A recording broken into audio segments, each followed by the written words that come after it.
Ladies and gentlemen, we are back with the Darrell Brooks case, the infamous asshole.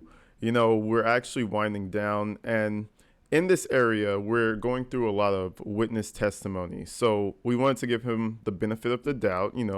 We had his white lady that housed him. We had his fake grandma and his mom. Those are the three people out of the 20 he said he would have to represent him. Anyway, so moving right along, we have some victim impact statements, and the response from Brooks is what really is the highlight that I want to show of how much of an evil person this guy is. Let's get straight into it. On November 21st, you killed my mother. And in this courtroom, What's funny is she already knows she's gonna cry. She has a tissue ready. She's like, "Yep, this is about to get emotional." Most guys won't admit it. They'll just stand strong. I like how she was just like, "Yep, let me get my tissue. I already know what's about to go down." I watched you run her down and her broken body slide across the concrete. This woman loved and she was loved. You ran her down like she was nothing. And since that day, you have shown no remorse. You'd offered no explanation for your atrocities. It offends me that you're sitting here breathing while she is not. You are a monster. You deserve contempt and death. Sadly, with no death penalty in this state, I can only hope they lock you away someplace so deep the rats chew on your fingers at night. Damn. As for me, this will never be over until the day I'm pissing on your grave. I think it would be fair to say that for your crimes, even God hates you.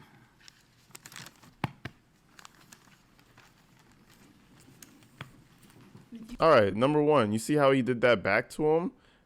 He didn't do that to you as a gesture of goodwill or anything. Screw you. Darrell Brooks, ladies and gentlemen. You could just tell me. Oh, go ahead. You can tell he's nervous. The guy is nervous. He's trying to put on this face as like, yeah, this isn't affecting me. This is affecting him. Trust me.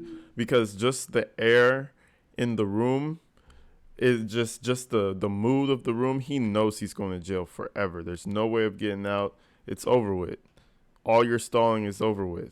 If I could first thank the court, you, Your Honor, and your staff for getting us here today. I don't know how you did. You kept us under 4 weeks. You're in the middle of the street. All the streets are locked off, and you have this sense of safety, which is why everybody, there's no such thing as safety until you walk through your door and you lock that shit until the deadbolt slides home, because and even there, you're not fully safe. But, out there's variables. Everybody has a different brain. You're thinking about all these issues that you have. There's a billion people out there thinking about all their issues, and you don't know how people are going to react. So you got to stay on your P's and Q's, especially if you have a family. It's all going to be wrapped up, before the first anniversary, and that means a lot. So I thank you for that. And if I could thank everybody at the prosecution table, our real-life Avengers. I mean, you guys did everything you could for us, and I'm forever grateful. Thank you. And I couldn't not thank Jen Dunn and her staff.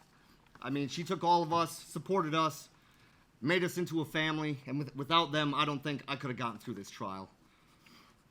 And Mr. Brooks, I hope as I read my statement, you continue to roll your eyes. I hope you continue to laugh and just show how bored and unmoved you are by all of this, because I think that's important. It's important for the world to see that evil can be a tangible, living, breathing thing. Damn, he came with him with that biblical shit right there. Evil could be a tangible, living, breathing thing. That's crazy, bro. I mean, I can't really disagree with him. Look at the L on his shirt. It's probably for large. No, that's the L for loser, bro. That's crazy. I think it's important for the world to see what human rot looks like.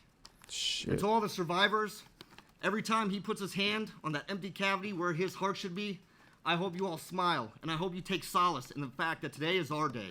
And I think that's why he did that. Like, yeah, fuck you with your stupid ass gestures. The guy before him. And now throughout this period, he gets all religious all of a sudden. He starts praying, he starts praying. If you notice, he puts his hand together because he's getting nervous. You're being told that you're human rot, and it's true. How would you react? He doesn't know what to do. So now he's regressing into, well, maybe I put my hands together and act like I'm praying. Lord Jesus, help me. I don't know. Is it working? Oh no, they still hate me. Today is for us. Today is so we can take our handful of dirt, throw it on his grave, and move on. Yeah. Because that's what we all need, and that's what we deserve. And best believe the guy before him, if Darrell Brooks were to die, best believe he's going to be pissing on his grave. Like, he's going to drive out to the location and go do the deed. My name is Chris Owen, and I'm the plaintiff. I'm here on behalf of another plaintiff, my mother, Leanna Joy Owen. Lee Owen was a mother, a grandmother, a best friend, an apartment manager, and a dancing granny.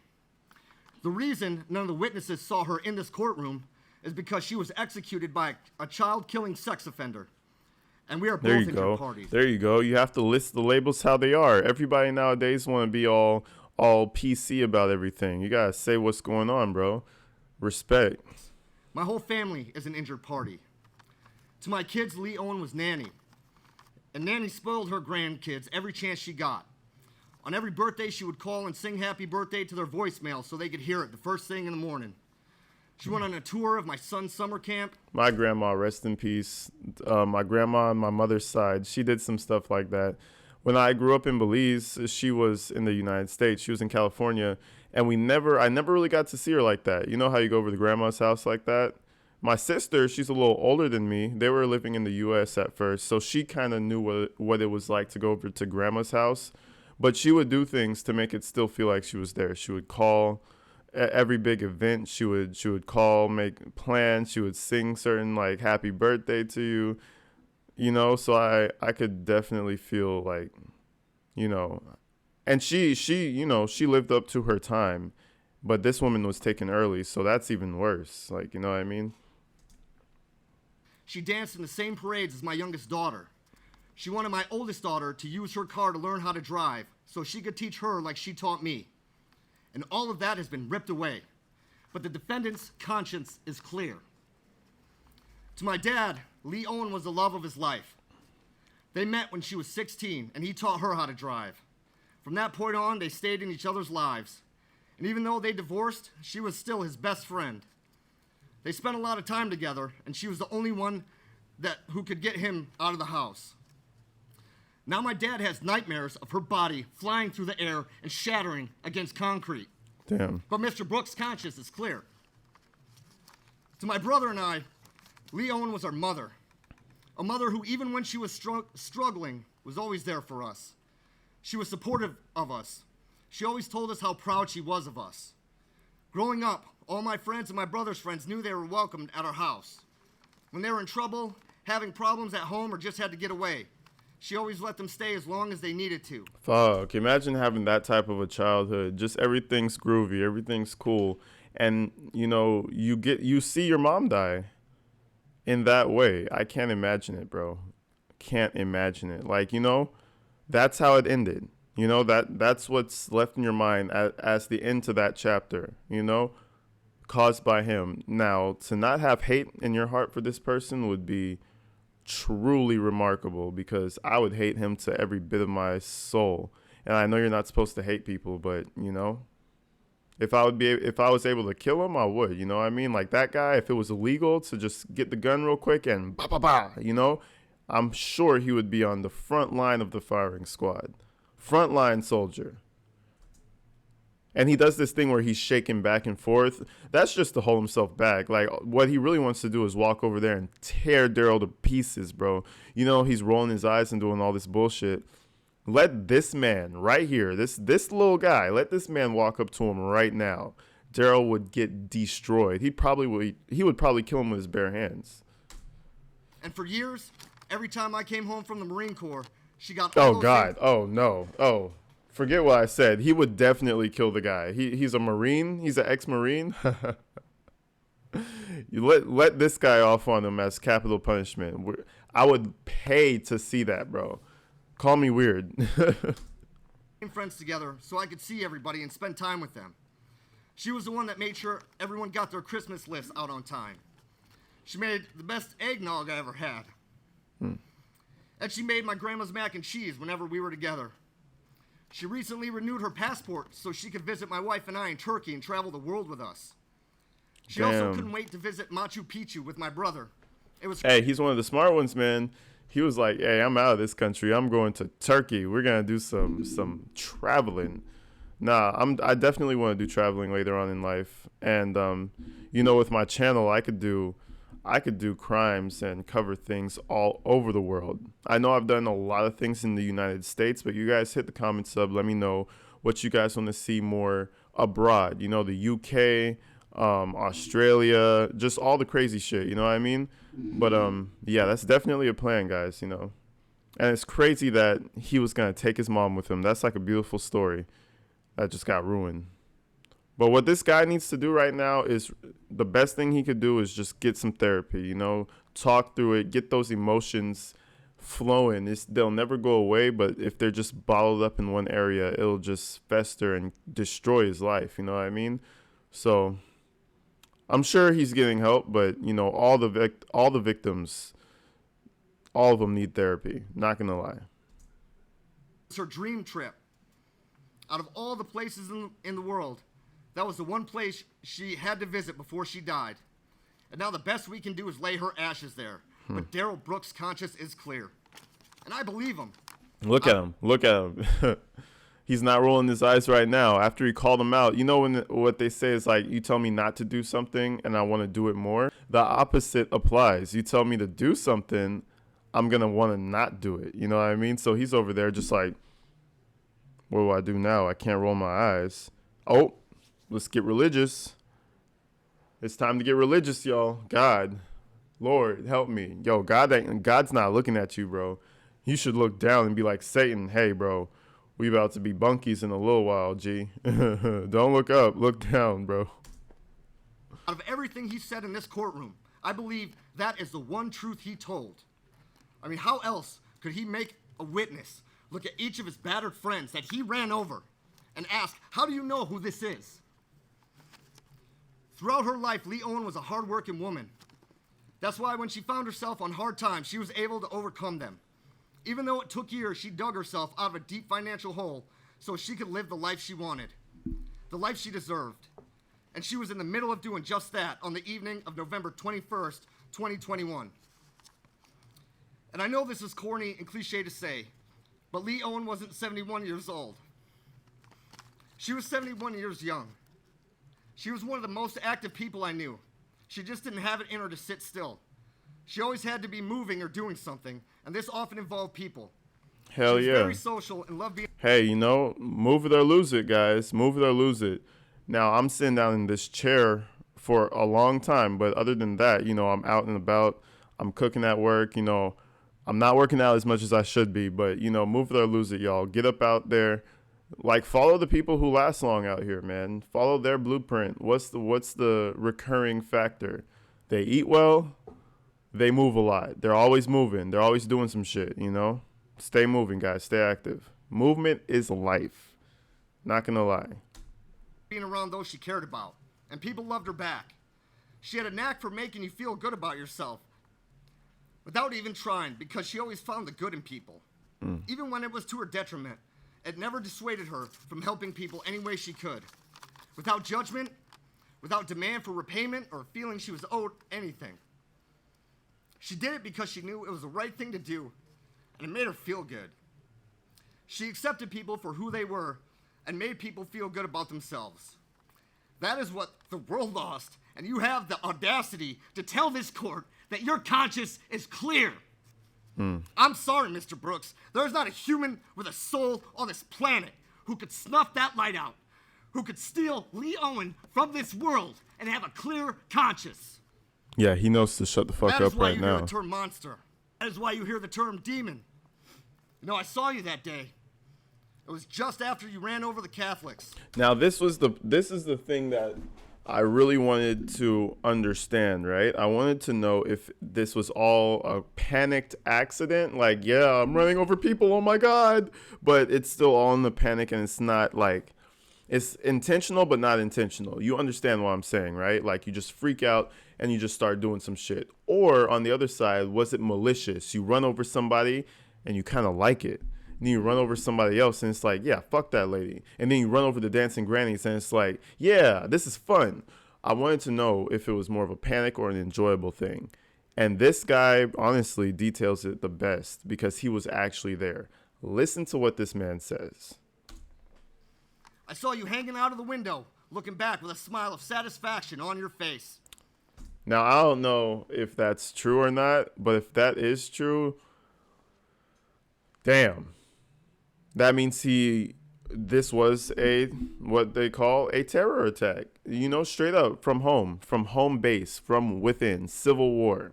Not civil war, but yeah, like he looked back and smiled. Now, if that's true, that changes everything. He should have been a witness in terms of like that statement alone, but it's a tough thing to live through, and I'm glad that he was able to hold it together and give a really good speech that will last in Brooks's mind forever.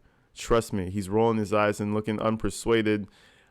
This will stay in his head for years to come. Laughing at an inside joke that at the time I didn't get. The punchline escaping me. I didn't get it when my mom didn't respond to my texts. Damn, bro. I didn't get it when she didn't answer my phone calls. I didn't get it the first couple hours my brother spent looking for her. Damn. I didn't get it until my wife sent me a video of you running over children in the parade. That's when I got the punchline. And it hit me like your red SUV, Mr. Brooks. I saw a pure, unrepentant evil in your face that day, and it disgusts me that you are allowed to exist. Yeah. And I know the answer to the question that everyone keeps asking. I know why you did this. You did this simply because you were not in a cage. That is what I find mind-boggling. And how dare anyone say the system failed him? He did this because he was not in a cage. So you're saying he belonged in a cage forever? Now, I don't know where in this guy's life he decided to be. He decided to be this evil monster, but I don't agree with that one thing. Whatever happened, he made a decision to become this evil person. It could have been with his baby mama. He said he was pimping her out, all types of crazy shit. I saw this video. I don't even know if YouTube will let me play it. But, at some point he decided that, yeah, I'm going to be this evil person. And, everybody makes a choice. Now, when you get so far deep into it, that's who you really become. But like I said, everybody makes a choice. Everybody can choose to be good or evil. He just chose to be evil. And now that's what he's become. He's the embodiment of evil. He's taken it from underage things with little girls to running over dancing grannies, running over children, because he just went down that path. The system failed every one of us whose only mistake was to bring their families in the vicinity of Mr. Brooks. Yep. That poor excuse for a man should not have been on the streets. That is the failure, period. But enough about him, because today is not about him. It's about us and what we lost. I lost my mom, Lee Owen, and I wasn't always a good son. I could be selfish sometimes. Look at this. Look at him rolling his eyes. He's like, oh, is it done yet? Like, Jesus. Now, keep in mind, this is the emotion he's giving to the witness impact statements. Meanwhile, his mom is talking about he should go to a mental health facility. Don't shun the mentally ill. And that's making him cry? That's really striking up an emotion there for you, buddy? That's really striking up some tears for you. But when you hear about the grandma that you just shattered across the street, and you hear about the little kids that you just ran through, that doesn't really strike no nerves for you. That doesn't do it for you. Okay. Evil. I could be mean. But no matter how angry or standoffish I got, she would bend over backwards for me, even when I didn't deserve it. And now I can never tell her I'm sorry. I can never tell her I should have been more grateful. I can never tell her how much I need her in my life. Yeah, shake your head. Shake your head. You know, because that is what you took from me. And there's nothing this court can do that would provide justice in my eyes. Yeah, he can't do anything but shake his head and roll his eyes. He's so uncomfortable right now.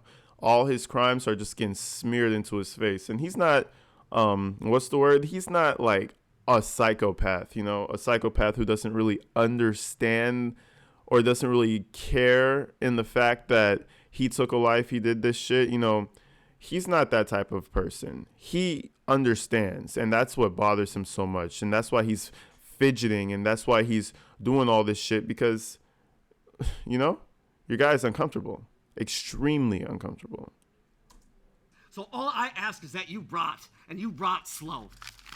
Oh, mic out. Yeah, shake your head, roll your eyes, but all I ask is that you rot slow. And guess what? That is a guarantee. All right. Anyways, ladies and gentlemen, my camera died. I hate that. But anyways, that was Darrell Brooks out here rolling his eyes, being a complete garbage can to witnesses, like a complete trash bag. But anyways, we're going to get back to this in another day. I love you guys. I appreciate y'all. Stay inside. Stay safe. See you later.